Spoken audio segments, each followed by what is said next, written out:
Hello everyone. In this video lecture we will discuss quotient space and then later we discuss dimension of this quotient space. So let's start. We consider a subspace say W be a subspace of the vector space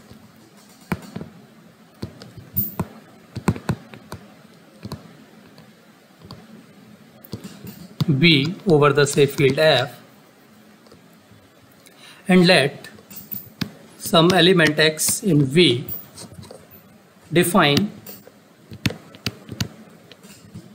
a coset W plus x, which is written as some small w plus small x, where this small w is belonging to capital W. Okay, then this W plus x is called coset of W in V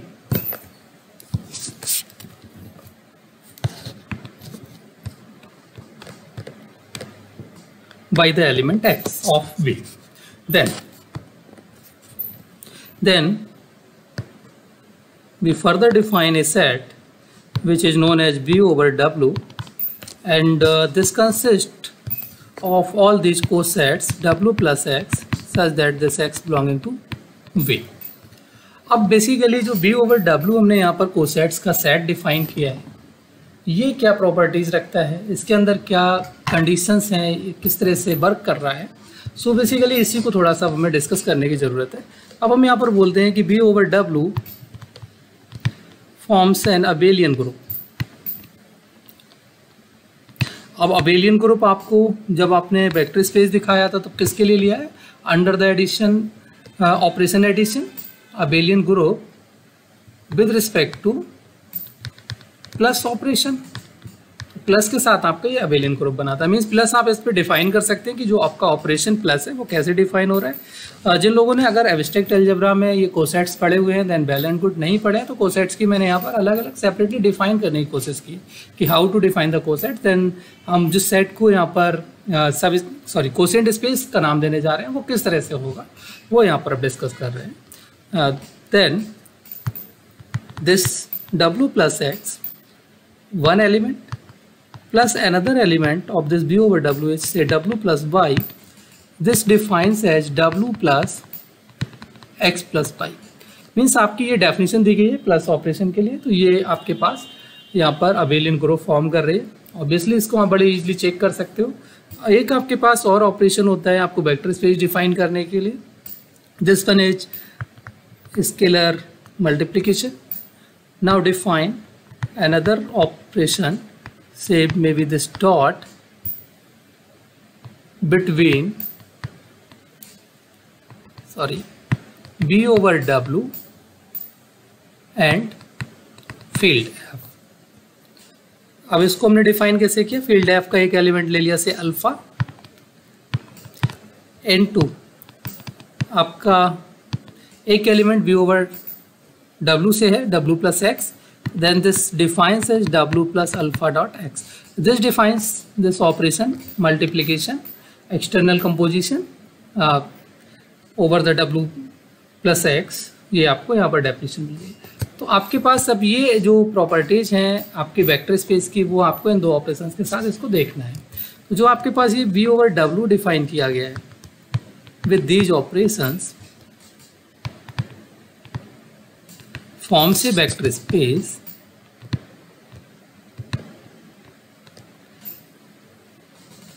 over same field capital F and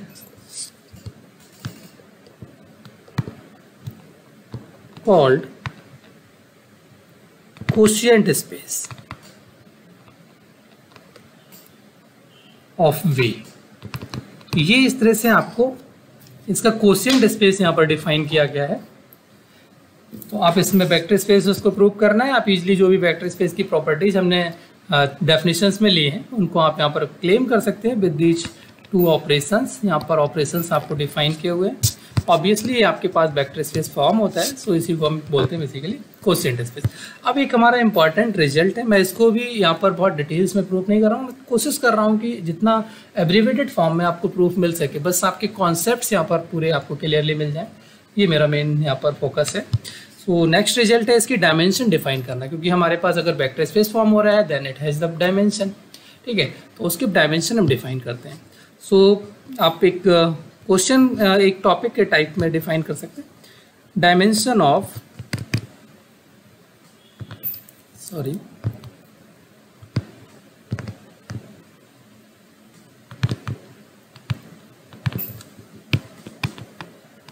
V over W। तो V over W की dimension क्या होगी, ये यहाँ पर आपके पास दिया होता है। अच्छा, सबसे पहले जो कोशिएंट स्पेस हम डिफाइन कर रहे हैं, ये जो डायमेंशंस की बात करते हैं, हम यहाँ पर basically finite dimensional vector space की बात कर रहे हैं, उसकी डायमेंशंस यहाँ पर हम ऑब्टेन करने की कोशिश कर रहे हैं। V is a finite dimensional vector space, then V over W की हमें डायमेंशंस यहाँ पर कैलकुलेट करनी है। Dimension of V over W is given as dimension of V minus dimension of W। अब ये आती कैसे, इसको ही हमें बेसिकली यहाँ पर थोड़ा सा प्रूव करने की कोशिश कर रहे हैं कि ये क्या आपको इसी तरीके से मिलती हैं ये डायमेंशंस या कुछ अलग है, तो इसको थोड़ा सा प्रूव करने की कोशिश कर रहे हैं और बड़ा सिंपल वे में मैंने यहाँ पर कोशिश की। बाकी आप डिफरेंट बुक्स को अगर फॉलो करेंगे तो आपको डिफरेंट प्रूफ्स मिलेंगे। मेरी कोशिश है कि सिंपल वे में आपको इसको प्रूव कर दें। तो सबसे पहले हमें अगर ये जो डायमेंशंस दी गई हैं, इन डायमेंशंस को हम यहाँ पर कंसीडर कर लें और इसके बाद उनका जो डिफरेंस है वो हम यहाँ पर एक सेट फॉर्म कर लें और उसको दिखा दें कि V ओवर W का ये बेसिस फॉर्म हो रहा है। अगर हम किसी भी तरीके से ये अगर सपोज हमारे पास एक डायमेंशन ऑफ B में भी n and dimension of W में भी से R, हमने इसको B ले लिया W की डायमेंशन R ले ली, देन हम किसी भी तरीके से अगर हम क्लेम कर दें कि n-R एलिमेंट्स का जो सेट है हमारे पास वो बेसिस फॉर्म कर रहा है V ओवर W की, देन हमारा वर्क यहाँ पर डन हो जाएगा। हम उसको इजीली कह सकते हैं कि dimension of V over W is n-R, तो हमारा काम हो जाएगा। तो हम इसी तरीके से कुछ यही कॉल कर लेते हैं, let dimension of V is n and dimension of W is maybe बी सम R, ठीक है। ऑल्सो कंसिडर, इनकी डायमेंशंस हमें पता है तो हम इनकी बेसिस कॉल कर सकते हैं। Consider basis for the W, may we use this representation for the basis of W, में some element x1 x2 up to xr, r dimensional है तो xr हो गया। आपका जो W है, W is the subspace of V, ठीक है, W is the subspace of V। इस W की बेसिस आपके पास अवेलेबल है, ठीक है। It means this is the Li subset of the vector space B। W already आपके पास सबस्पेस है, it means W is the subset of V। ये basis set भी कोई सबसेट होगा V का, ठीक। अब क्वेश्चन ये है कि ये सबसेट है, Li आपके पास हो गया एज वेल एज सबसेट के साथ साथ Li सबसेट है आपको, लेकिन क्या ये सेट आपका स्पैनिंग पोटेंशियल रखता है V के लिए, वो आपको नहीं पता है। तो हम यहाँ पर कुछ एलिमेंट्स को एड ऑन करके, एक्सटेंशन थ्योरम आपने ऑलरेडी की हुई है, मैंने प्रीवियस वीडियोज़ में किया हुआ है, उसको यहाँ पर मैं अटैच कर दूंगा, ठीक है। तो अगर जिन लोगों ने नहीं देखा है वो उसको गो थ्रू कर लीजिए, आपको डिस्क्रिप्शन में उसका भी लिंक मिल जाएगा और आई बटन के साथ उसको अटैच कर दूंगा, तो आप वहाँ पर भी जाके गो थ्रू कर सकते हो। तो हमारे पास जो एक्सटेंशन है, हम एक्सटेंशन थ्योरम से V basis of the W extend कर सकते हैं basis for the B।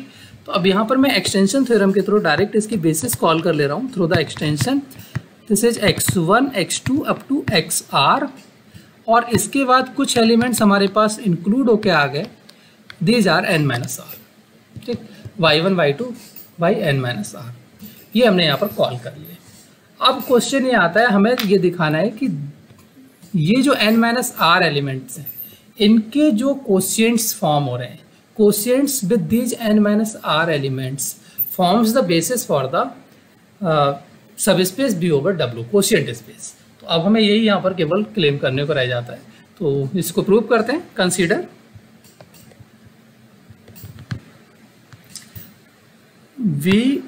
W plus x belongs to v over w एक एलिमेंट हमने ले लिया है, ठीक है, v ओवर w से। इसमें जो x आपके पास होगा वो कहाँ से होगा, v से होगा। v क्या है, वेक्टर स्पेस है, ठीक है, और इस वेक्टर स्पेस की बेसिस क्या है, आपने b भी डिफाइन की हुई है। So this x can be expressed as the linear combination of this basis elements, ठीक है। So say may be this written as like that, okay. मैंने इसको डिफाइन कर लिया ना। अब हम डिफाइन करना चाहते हैं this w plus x in terms of this linear combination. तो w प्लस एक्स हमारे पास क्या होगा, w as it is, x की वैल्यू आपके पास है alpha i x i plus summation beta i y i, alpha i x i. Basically आप अल्फा आई को छोड़ दीजिए, अभी सिर्फ इतना देखिए कि जो आपके पास एक्स आई है, x I R from W, ठीक है, डब्लू इज ए सब space, x I from W, ठीक। तो ये एक्स आई आपका क्या होगा, इसी का एलिमेंट है। कोसेट्स में ये प्रॉपर्टीज थोड़ा सा यहाँ पर प्रॉब्लम फेस करनी पड़ रही होगी। अगर आपने कोसेट्स एल्जेब्रा के अंदर, एब्स्ट्रैक्ट एल्जेब्रा के अंदर जिन लोगों ने किए हुए हैं उनको तो कोई डिफिकल्टी नहीं आएगी, क्योंकि ये एलिमेंट इटसेल्फ आपके पास डब्लू के अंदर से आ रहा है। तो ये आपका क्या हो जाएगा, this one is again W, ठीक है, और ये आपके पास आ गया बीटा आई वाई आई। जिन लोगों को डिफ़िकल्टी हो रही है तो मैं कोशिश करूँगा, मैं अभी अलजेब्रा तो स्टार्ट नहीं कर रहा हूँ, बट कुछ आपको एक आध एडिशनल कुछ टॉपिक जो कोसेट से रिलेटेड है, मैं जल्दी ही उस पर एक वीडियो करके आपको इसके साथ फर्दर अटैच कर दूँगा। जैसे ही वो वीडियो करता हूँ इसके साथ आपको अटैच कर दूँगा, तो आप इसको अभी गो थ्रू करने के बाद after few days, may be 10 to 15 days, आप इसको एक बार दोबारा गो थ्रू कर सकते हैं, और आपको फिर वहाँ पर उस वीडियो के साथ इसको मैं अटैच करके दे दूँगा, तो आप ईजिली उसको अंडरस्टैंड कर पाएंगे। ओके, सो ये तो आपके पास W में पहले हो गया, क्योंकि XI W का एलिमेंट था, ठीक है। अब ये इसको हम थोड़ा एक्सप्रेस कर सकते हैं something like summation W plus YI, ठीक है। मतलब हम एक तरीके से यहाँ पर ये दिखाना चाह रहे हैं कि जो हमारे पास W प्लस एक्स है, this can be expressed as the linear combination of the elements of this one W1 by1 by2 up to yn minus r, cosets of this elements. तो वो हमने यहाँ पर दिखा दिया है। मीन्स अगर हम सपोज कर ले से सपोज लेट, सॉरी पहले चेस को लिखिए दो, that is W plus x is linear combination of W plus YI। ये जब भी कोसेट्स लिख रहे हैं तो कैपिटल W है, okay, for every I going from 1 to n minus r. Say जो ये कलेक्शन है इन एलिमेंट्स का, इसको मैंने नाम दे दिया say S, this is defined as by this one I going from 1 to n minus r, ठीक है। तो ऑलरेडी आपने ये लीनियर स्पैन दिखाई दिया है, this forms the linear span of V over W, ठीक। अब आपको क्लेम करना रह गया है, now claim S is Li। अगर आप इसको और ये क्लेम कर दें कि S Li है, तो लीनियर स्पैन ऑलरेडी आप पीछे देख चुके हैं, ठीक है। और अब हम इसको अगर S को Li देख लेते हैं तो हमारे पास ये जस्टिफाई हो जाएगा कि this forms the basis, this S forms the basis for B over W। और ऑलरेडी हमने एलिमेंट्स का नंबर यहाँ देख रखा है, बेसिस का नंबर आपके पास मिल गया, आपको डायमेंशन मिल गया। ओके, सो S को Li दिखाना है, so consider linear combinations of these elements may be some alpha I W plus YI equals to 0। अब जीरो एलिमेंट क्या होता है, इसके अंदर जीरो एलिमेंट होगा आपका W, ठीक है। तो ये मैंने अभी जस्ट पीछे भी बोला, कई सारी दिक्कतें ये हमें थोड़ी सी यहाँ पे क्वेश्चन स्पेस में आएंगी। पहले मैं इसको रोक कर रख रहा था जानबूझ के, लेकिन क्योंकि प्रॉब्लम ये है कि अगर अभी हमें कुछ linear homomorphism, sorry linear transformations वगैरह करने हैं, उसकी होमोमॉर्फिज्म वगैरह देखने, तो वो हमें कहीं ना कहीं पर प्रॉब्लम करेगी। रिजल्ट्स आपके पास आएंगे, क्वेश्चन स्पेस वहाँ पे फॉर्म हो रहे होंगे, तो वो हम नहीं कर पाएंगे। तो इसीलिए हमें पहले क्वेश्चन करना है, देन हम लीनियर ट्रांसफॉर्मेशंस देखेंगे। अभी अगले नेक्स्ट वीडियोज में लीनियर ट्रांसफॉर्मेशन देखेंगे, देन लीनियर ऑपरेटर्स देखेंगे। ओके, सो बेसिकली इसी वजह से मुझे यहाँ पर ये करना पड़ रहा है अभी। ओके, इसको थोड़ा एक्सपेंड कर लो। So this can be written as W plus summation alpha i y i. Alpha ये देखिए जस्ट एक स्केलर है, पीछे वाले अल्फा से और यहाँ के अल्फा में कोई कनेक्शन नहीं है, तो प्लीज़ आप इसको एक साथ समझ के रखें, ठीक है। It means this alpha i y i is same belongs to W। भाई ये क्या हो रहा है, W के अंदर आपके पास आ गया, ठीक। अब अगर W के अंदर है तो ये लीनियर कॉम्बिनेशन आपको W के एलिमेंट्स के लीनियर कॉम्बिनेशन के बराबर होना चाहिए। से समथिंग से सम गामा आई एक्स आई, ठीक। तो यहाँ से आप लिख सकते हैं alpha i y i minus summation gamma i x i. अब ऑलरेडी आपने यहाँ पर y i and x i जो आपने दिया है बी ऑफ वी, देखिए basis for the vector space B, उसकी बेसिस आपको यहाँ पर दी गई है, उनका लीनियर कॉम्बिनेशन है। So this is definitely alpha i is 0 gamma i is 0 for every i. मैं आई का नंबर्स नहीं दे रहा हूँ, ये ध्यान रखिएगा, क्योंकि जितने भी यहाँ पर आई की पॉसिबिलिटीज हैं उन सारी आईज के लिए यहाँ पर हम डिफाइन कर रहे हैं। अब ये आपके पास ऑलरेडी बेसिस दी हुई थी, आपको यहाँ पर उसके बेस पे अल्फा आई एंड गामा आई की वैल्यू 0 मिल गई। मीन्स आपने यहाँ पर एक 0 वेक्टर लिया, मीन्स हमें तो केवल अल्फा आई की ज़रूरत थी, हमने यहाँ पर अल्फा आई को 0 क्लेम कर लिया, ठीक है। इससे हमारे पास क्या क्लेम हो गया, S H L I. Linear span already हम देख चुके थे, hence S forms basis for V over W, hence dimension of V over W is n minus r, और n minus r में आपने क्या देगा, this one is the dimension of V and this one is the dimension of r। so इस तरीके से आप इस रिजल्ट को easily यहाँ पर प्रूव कर सकते हैं कि dimension of V over W is dimension of V minus dimension of r। Okay, तो ये बेसिकली इम्पॉर्टेंट इसलिए है कि हम अब फर्दर जो लीनियर ट्रांसफॉर्मेशंस की बात करेंगे तो वहाँ पर इसकी हमें ज़रूरत पड़ेगी। अभी जो प्रीवियस वीडियो के अंदर हमने एक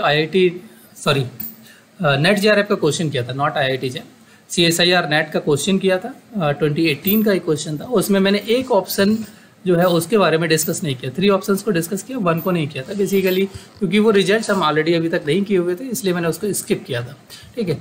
और मेरा वहाँ पर क्वेश्चन सॉल्व कराने का कोई मोटिव था नहीं, मुझे सिर्फ ये बताना था कि हम जो डायमेंशंस डिस्कस कर रहे हैं वो डायमेंशंस हमें किस तरह से क्वेश्चन हमसे रेज किए जाते हैं, वो मेरा मोटिव वहाँ पर उसको डिस्कस करने का था। और ईजिली हमारा बाय द वे की जो आंसर था वो कहीं ना कहीं उसी में से बैठ गया था जो हमने अभी तक डिस्कशन वहाँ पर किया था, तो मैंने वहाँ पर आंसर भी लगा दिया, ठीक है। लेकिन अब हम उसी रिजल्ट को यहाँ पर एक बार देख लेते हैं कि जो डायमेंशन ऑफ एक अगले फर्दर रिजल्ट उसके अंदर हमने यूज करना था।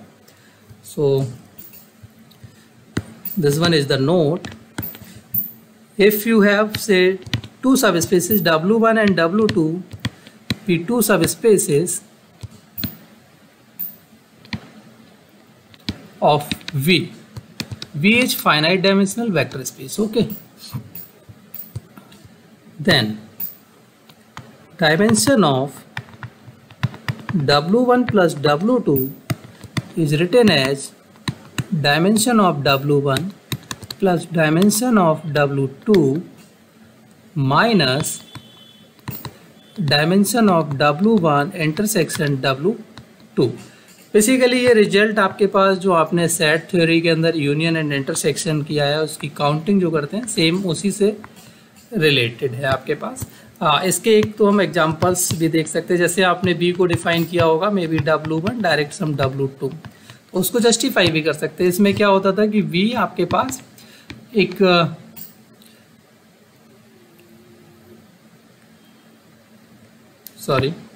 जो आपके पास ये है W1 इंटरसेक्शन W2 आपका क्या होना चाहिए था, एम्प्टी, और V जो था वो W1 प्लस W2 के इक्वल लिखा जा सकता हो। तो आप यहाँ पर इसकी डायमेंशंस देख सकते हैं, dimension of this V is same as the dimension of W1 plus dimension of W2, ठीक है। ये एग्जाम्पल नहीं है, एग्जाम्पल अब मैं आपको दे रहा हूँ, ठीक। सपोज हमारे पास V है R2 over the real numbers, इसको मैं बना के दिखा देता हूँ। ये आपके पास आपका वेक्टर स्पेस B हो गया, ठीक है। अब एक आपके पास W1 ये सब स्पेस है जिसको हम x एक्सिस मान सकते हैं। दूसरा सब स्पेस आपने ऑलरेडी हम एक एग्जांपल इसको कर चुके हैं। दूसरा सब स्पेस W2 है जो हमारे पास y एक्सिस है। नथिंग इज कॉमन, भाई x एक्सिस और y एक्सिस में एक्सेप्ट द जीरो कुछ कॉमन तो होता नहीं है, ठीक है। Then this b means this R2 can be expressed as this W1 direct sum W2, ठीक है। Dimension of this W1 already आपको यहाँ पर बहुत ग्राफिकली विजुलाइज हो रही होगी 1। डायमेंशन ऑफ W2 इज 1 और डायमेंशन ऑफ V कितना है आपके पास 2। Dimension of W1 plus W2 is dimension of W1 plus dimension of W2 is also 1 plus 1 is 2। तो इस तरह से आप इस रिजल्ट को यूटिलाइज करते हैं। तो बेसिकली फर्दर जो हमारा लास्ट ऑप्शन था वो हमें इसी का यहाँ पर एप्लीकेशन करना था, इसी रिजल्ट का। तो इससे हम वहाँ पर उसको जो लास्ट ऑप्शन था उसको डिस्कार्ड कर सकते थे। मैंने इसीलिए पहले ही वहाँ पर उसको डिस्कार्ड कर रखा।